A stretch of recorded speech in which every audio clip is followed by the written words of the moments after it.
si nos fijamos en Sudamérica, probablemente veamos qué puede pasar en España si el lawfare se descontrola demasiado. A ver, ¿las organizaciones terroristas nazis existen? Sí. Sí, sorpresa. Sí existen, por supuesto que existen. Me cago en la leche. Pandemia digital, desinfectando su cinismo. ¡Acá atrás! Vale, a ver, lo primero para que nos quede claro, en cuanto al lawfare, si nos fijamos en Sudamérica, probablemente veamos qué puede pasar en España si el lawfare se descontrola demasiado. Vale, esto es así, es decir, lo que es la situación en cuanto al lawfare en Latinoamérica es mucho, mucho más salvaje de lo que pueda ser en España. Sobre todo tenemos que tener en cuenta de que el lawfare es un instrumento que nace ¿de dónde? Nace de Estados Unidos, es un invento que nace de allí. El utilizar las acciones judiciales como arma arrojadiza nace de allí. Y es algo que pues, se va expandiendo, ¿vale? Como el coronavirus, igual. ¿Y dónde llegó? ¿Fue de los primeros sitios que llegó? Evidentemente llegó a Latinoamérica. ¿Qué ocurre en Latinoamérica? No solamente tienes en Argentina, también tienes en Chile, tienes en 1000 sitios lo que es este tema del lawfare. Concretamente al caso que nos concierne, que es el caso de CFK, de Cristina Kissinger, de Cristina Kirchner. Bueno, ha puesto nombre de presidente de Estados Unidos. Sí, Kissinger. De Cristina Kirchner. Lo que ocurre con la buena de Cristina Kirchner es lo siguiente. Se establece primero, intentan meterla en una acción de corrupción política. Evidentemente los casos, digamos las figuras serían más o menos los mismos. Estamos hablando de prevaricación y sobre todo de agrupación criminal, organización criminal, ¿vale? Es decir, son los dos grandes cargos. ¿Qué ocurre? Se abre una causa, esa causa ya se archiva como tal, evidentemente se archiva en periodo que no hay nada político y sobre todo, mirad, antes de entrar a analizar el caso tenemos que ver cuáles son los principales elementos a la hora de identificar el lawfare, ¿vale? O el lawfare. ¿Cuáles son estos dos? Uno, por un lado, que tenga implicación o que casualmente la acción política o todo el proceso te pille, todo el proceso judicial te pille cuando más viva la acción política, es decir, cuando estamos en un periodo de elecciones o se espera una víspera de elecciones. Esa sería la primera, ¿de acuerdo? Es decir, que empieza ahí. Y segundo, que no haya ningún tipo de base o de prueba o nada que le vincule directamente a esa persona con la acción que se le imputa. Aquí, a ejemplo nacional, pues, hablando con el caso de Pablo Iglesias con la Granadina y todo esto. ¿Vale? Ese sería un ejemplo un poquito más aquí. Es decir, no tiene ninguna veracidad, es decir, se sabe en todo momento que no hay ninguna prueba, aportan como mucho dos tintes por los cuales tú puedes llevar a pensar a la opinión pública de que eso es real, pero luego por casualidad todo coincide en época o bien de elecciones o bien de un importante proceso político que está llevando a cabo esa persona o ese partido, ¿de acuerdo? Es decir, cuando veamos que coincide con eso, normalmente estaremos ante un caso de lawfare. Lo que hacen es que intentan vincular casos de corrupción que, a ver, sobre todo lo que es en el caso, creo que era el caso de Otesur, que es uno de los primeros que intentan enlazarle, que uno es Otesur y otros son los expedientes, o algo esto me parece, son los dos grandes, es decir, las dos causas que intentan mezclar para imputarle a Cristina Kirchner algo, o algún tipo de acusación judicial. En este caso, pues, hablamos evidentemente por malversación de caudal público, corrupción, prevaricación, el típico combo de siempre, ¿de acuerdo? Y sumado a ello la organización criminal. Vale, ¿qué ocurre aquí? Vamos a ver. Aquí lo que tenemos es, digamos, por qué se ha reabierto el melón o por qué está pasando todo esto en los últimos días. Porque esta causa, como tal, esta causa de Otesur y todo esto, ya hablamos de que se archivó en su día y no se encontró a nadie culpable, ni siquiera a los 12 imputados y a la Cristina tampoco, y a Kirchner tampoco se le encontró ningún indicio. ¿Qué se ha hecho? Vale, el fiscal ha aportado nuevas causas, ¿vale? Nuevas alegaciones, ¿vale? Intentando vincular, el fiscal este que estábamos hablando de Marra, ha intentado aportar nuevas alegaciones al caso, o las ha aportado como tal, y es de ahí donde sale el nuevo follón, es decir, donde tenemos ahora toda la historia, incluso con el intento de asesinato y todo esto, ¿vale? ¿Qué ha pasado? Pues vamos a ver, el fiscal presenta alegaciones, intenta incluirla de nuevo en la causa, intenta unir esas dos causas, es decir, la Otesur que ya estaba cerrada con la nueva, intenta vincularla y qué casualidad que entramos o que intenta hacer esa vinculación, digamos, antes del periodo político, antes de lo que son elecciones y demás, y luego también tenemos otra cosa, y es que las alegaciones donde la presentaba, esa Corte Suprema como tal, creo que se reunía este mes para decidir si reabría la causa, si la dejaba archivada o qué hacíamos. ¿Qué ocurre? Pues si reabre la causa tendremos toda la persecución judicial de nuevo. Tenemos que también tener en cuenta que a la Cristina no se le ha dejado presentar alegaciones a estas alegaciones del fiscal, es decir, no se la deja defenderse, con una vulneración del derecho a la defensa. El derecho a la defensa es esto por lo cual tú te puedes defender, tú puedes presentar todas las pruebas que tengas en derecho para poder defenderte y presentar las alegaciones que quieras. Si el fiscal hace alegaciones nuevas, tú tienes tu derecho a poder defenderte. Que no te deja esas alegaciones, no. El que no te deje ya vicia como tal el proceso, ¿de acuerdo? Es decir, ya podría tirarlo para atrás, ¿vale? Es decir, la Cristina en su día ya podría tirarlo para atrás. Entonces, ¿qué ocurre? Tenemos una acción judicial que hace mucho ruido, que está vinculada a casos de corrupción, que casualmente está en periodo o en víspera de elecciones y que no tiene ninguna base, incluso que la Cristina, cometiéndose esta historia de que no le han dejado formular alegaciones a lo que ha dicho el fiscal, ya podría tirar el proceso por esto mismo, es decir, ya se podría quedar en nada. Vale, muy bien. Si esto lo alargan el tiempo suficiente para que no se tome la decisión judicial hasta una vez pasadas las elecciones, pues obviamente estamos en un caso de Laufare. Si se demuestra que hay una vinculación directamente de esta organización, hay una serie de pagos, una serie de favores o ya sea intercambio de servicios, donde se demuestra que esta gente está organizando, como decirte, la agenda judicial de este país, como se está viendo, agenda política a través, mejor dicho, la agenda política a través del proceso judicial, si se demuestra que se está haciendo así. No sé si podía ser imputable incluso el juez, no sé. ¿Quién tiene aquí más culpa? ¿El fiscal, el juez, los dos? ¿Qué causa se le podría imputar si se demostrase? Evidentemente, vamos a ver, si se muestra algún tipo de vinculación, tanto por parte del juez y fiscal, hablamos de prevaricación pura y dura, ¿de acuerdo? Estamos hablando de prevaricación tal y como la entendemos aquí. Evidentemente, tanto lo que hace el fiscal como, no tanto el fiscal, porque el fiscal no emite resolución como tal, pero digamos que esa acusación o entablar esa acusación también me valdría como el acto o ejercicio de un acto público, en este caso por parte de Fiscalía para poder justificar la prevaricación. Bien, entonces eso es lo que tendríamos contra el juez y fiscal propiamente dicho, ¿vale? Ahora, luego aquí tienes que tener en cuenta otro detalle también, y es hasta qué punto llega lo que es la intoxicación del sistema judicial cuando hablamos de Argentina, ¿vale? Al final, cuando comparamos con España, pues tienes una cosa positiva, ¿no? Que aquí te cuento con los dedos quién más o menos son los jueces que pueden estar tachados de lawfare o que puedan ir más o menos encaminados. Pues hablamos de Castellón, hablamos de los de siempre, ¿vale? Pero, por ejemplo, cuando hablan en Argentina es que ya hablamos de que directamente lo que sería el equivalente al Tribunal Supremo ya están dentro, ¿de acuerdo? Es decir, ya hay gente manejada de este estilo dentro del Tribunal Supremo. Entonces la intoxicación es mucho mayor.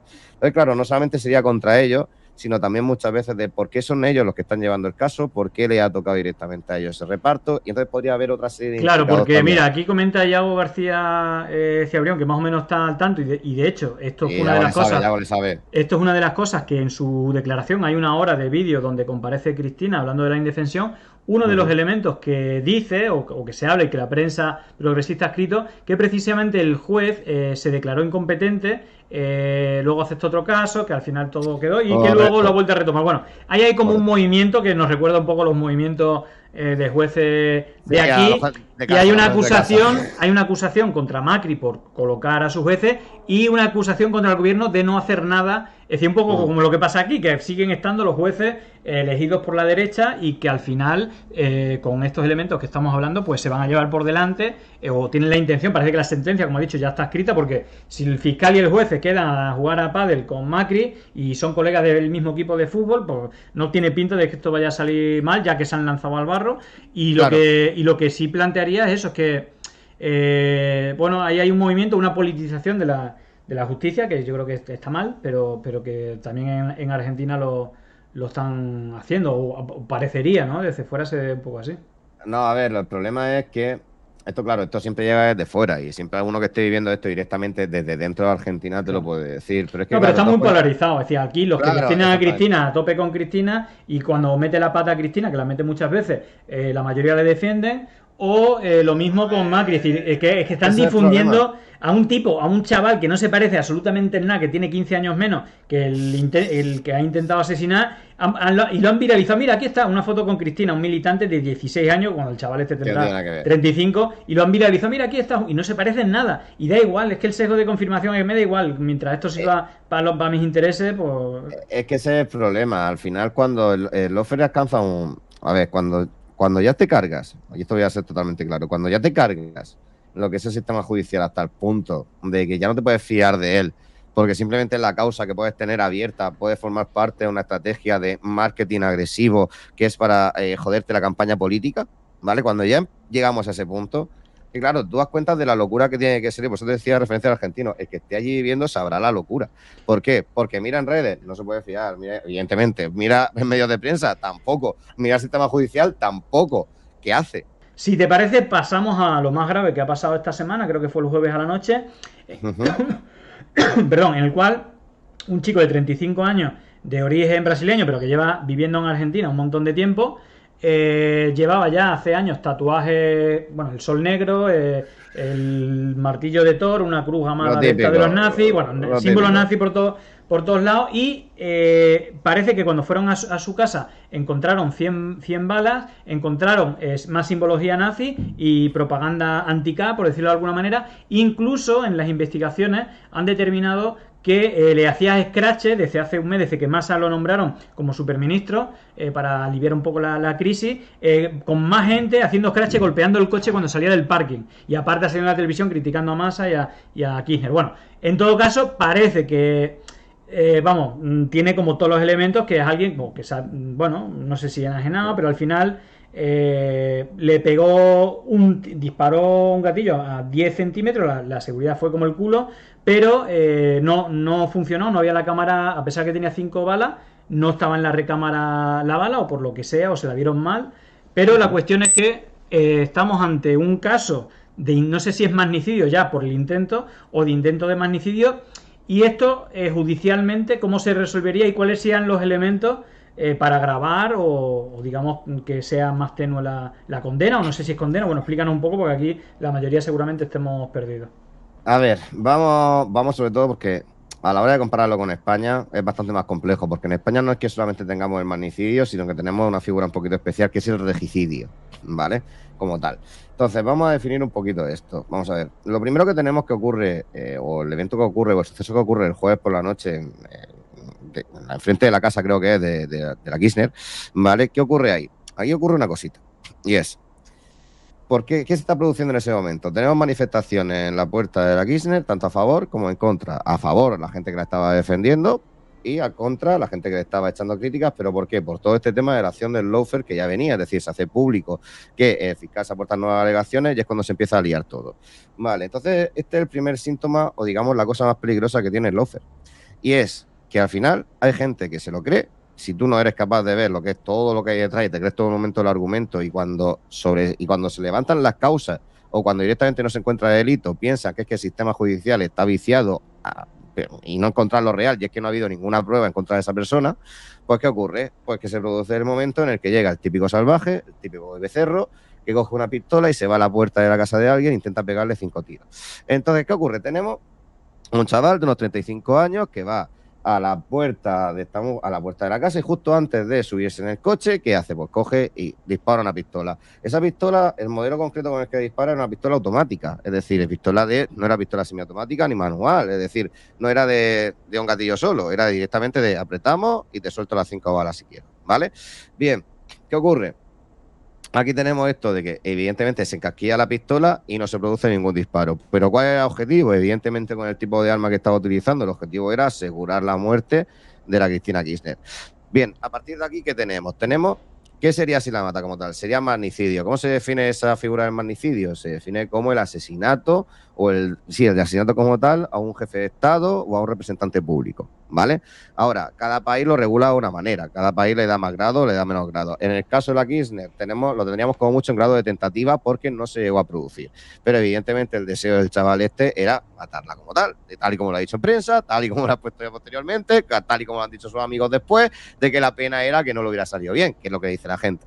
Entonces, bueno, claro, ¿qué ocurre con esto? Evidentemente sí tenemos delitos. Ahora, aplicado a España, por ejemplo, podríamos hablar de regicidio. ¿Qué es el regicidio? Pues lo mismo, matar al rey o alguien que sea de la Casa Real o esté vinculado a la Casa Real. También regente, familia real, todo.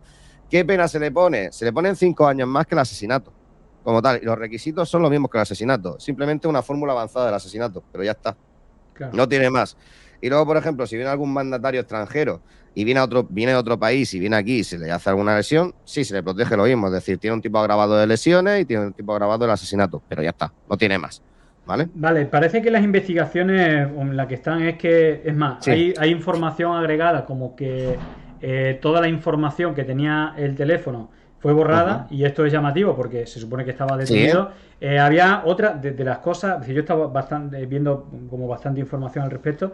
Previamente estaban hablando la hipótesis que mínimo tenía que haber 3 personas, mínimo 2 y seguramente 3, porque normalmente el gesto, por aquí dice, por ejemplo, Cronopio Fer, creo que es semiautomática, es una Versa con recarga. ¿Qué quiere decir eso? Que vale, tiene que hacer el gesto así. Entonces Yo había leído automática, pero vale, no, perfecto, hay que hacer, cada vez que tira tiene que hacer este gesto, incluso para disparar la primera vez. Entonces, había un especialista balístico, bueno, como se llamen los especialistas en pistolas y tal, que decía que como se suele actuar es que alguien te da la arma preparada para que no tengas que recargarla, porque si tú recargas y quieres hacer este tipo de atentados con tanta gente te iban a detener. Entonces que seguramente decía el especialista por otros casos, tres personas, el que le atrae, el que se le acerca al que dispara y el que dispara, ¿no? Pasamos de lobos solitarios magnicidio, tentativa de magnicidio a organización terrorista.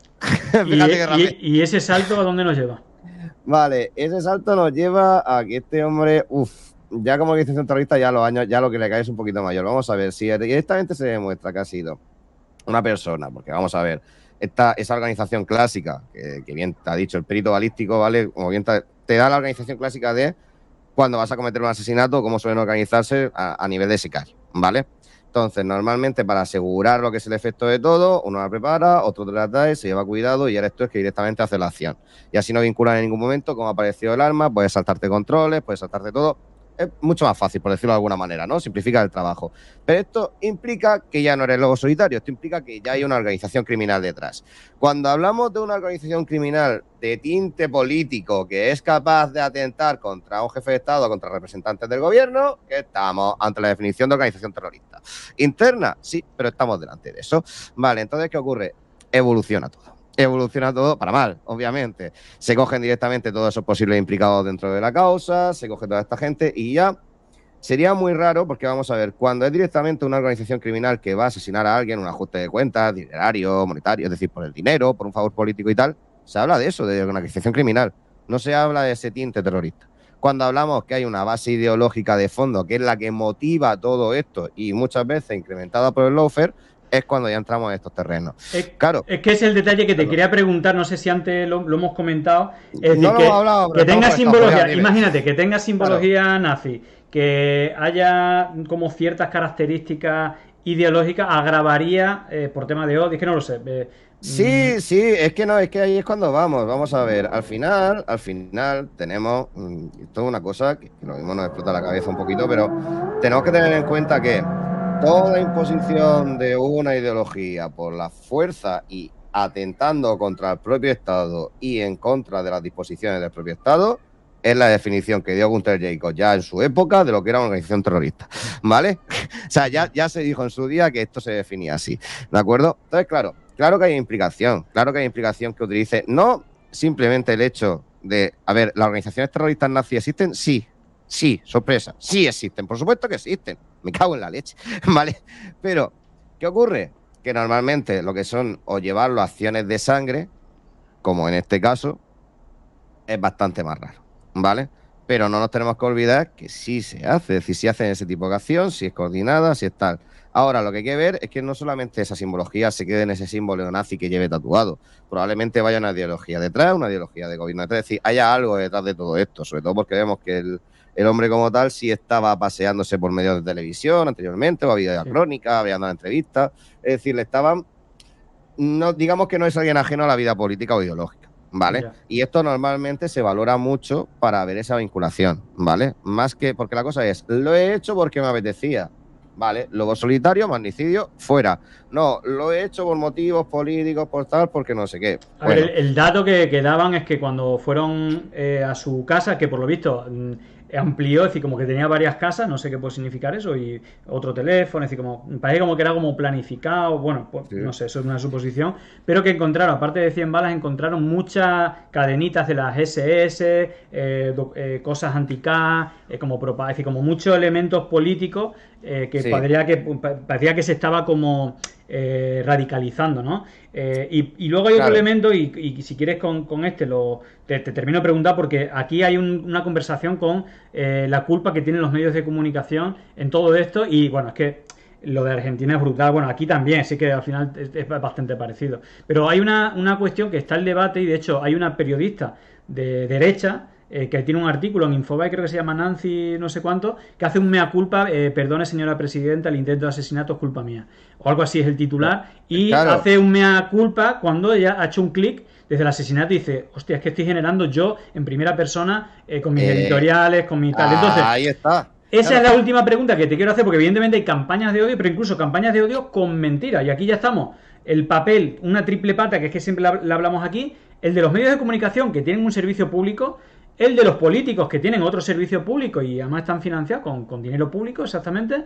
Y luego el tercero de los ciudadanos normales que en redes sociales difunden noticias falsas. Por supuesto que es parte suya, responsabilidad suya el odio. Ahora, el problema es que cómo organiza esto con forma de derecho penal. Porque, que claro, la acusación, el daño no va solamente en contra de uno, va en contra de toda. La organización criminal es mucho más densa. Pero el problema es que muchas veces ni siquiera va a poder demostrar la organización criminal. ¿Sabes por qué? Porque no van a estar vinculados. Porque va a ser un periodista que se ha aprovechado del titular de judicial sin comprobarlo y así, una a otra. Entonces, eso es. ¿El daño para dónde va? Pues multitarea, pues cada una a su cosa. Para el tema mediático, pues daños contra la imagen, delito de odio, llegado el caso. Contra el sistema judicial, prevaricación y recusar los jueces y demás. Y contra políticos, si han contribuido a esto y han ofrecido información falsa o han falseado documental o han hecho declaraciones falsas, pues injurias, calumnias y falsedad documental. O testificación. ¿Vale? Es que es así, porque no existe un tipo que me diga, no, te reunifico todo. Yo esto lo digo siempre. ¿Quieres el medio de prensa que acaben pegándole un tiro a alguien? No. Simplemente es el error. Es decir, aquí el último apunte, y sobre todo como mucho es lanzar la advertencia, ¿vale? De ¿hasta dónde llega el lawfare? El lawfare llega simplemente a una cosita que llega en los juicios, que llega al juzgado, demostramos que hay 4 o 5 jueces imputados, o un juez y un fiscal que la están liando un poco y tal, y luego los quitamos y seguimos para adelante. No. La peor consecuencia del lawfare es esta, que a la gente se le olvide que hay un sistema de derecho, que funciona, que si se lleva bien, evidentemente, que existe esta gente que está prevaricando, que la quitas de en medio y todo vuelve a sanearse. El problema es que en Argentina pues el bicho está bastante más extendido. Y cuando llegamos a este punto, es cuando llegamos al punto que la gente dice, pues hago la justicia por mi mano. Si no la quita la gente, la quito yo. Y al final el tema de la autotutela. Y el tema de la autotutela, que es llevar a cabo el derecho por tu propia mano, es tremendamente peligroso, porque es cuando se acaba el Estado social, es cuando se acaba el derecho y se acaba todo, y aquí volvemos otra vez a la jungla y vamos a quien tiene el palo más largo va a pegar la hostia más grande. Claro. Ya está, y ese es el que manda en la sociedad. Volvemos a eso. Entonces, el problema del lawfare es ese, ¿de acuerdo? Y claro, ¿cuál es la putada de esto? Que al final quien paga el pato, quien paga la consecuencia, no es ni el político que la está liando para desprestigiar al otro, ni el de mediático que está poniendo los titulares de empresa para aprovecharse de las noticias que salen de juzgado, que también vienen motivadas por la acción que decía el político. No, nadie de eso paga. Al final, ¿quién lo paga? El becerro que coge, se calienta y ahora a cárcel. O, por ejemplo, el que coge ahora y voy a entrar con una vara de hierro a desahuciar a alguien que no me paga el alquiler. ¿Vale? Porque he leído en la tele que va con los ocupas. Porque te vas a comer tu tutela, te vas a comer tal y tú mismo te comes prisión. Claro. Y este es el gran peligro de esta mierda. Porque eso, ¿sabes qué hace? Que luego motiva más lawfare, porque ya empieza a pensar, es que me han condenado por luchar por mis derechos, no hay libertad. Y volvemos otra vez. Llegó el momento de no estar callado, de desmontar inventos que vienen envenenados. Es contrainfo, que no es lo mismo. Pandemia digital, desinfectando su cinismo. Gracias por la suscripción, muchísimas gracias.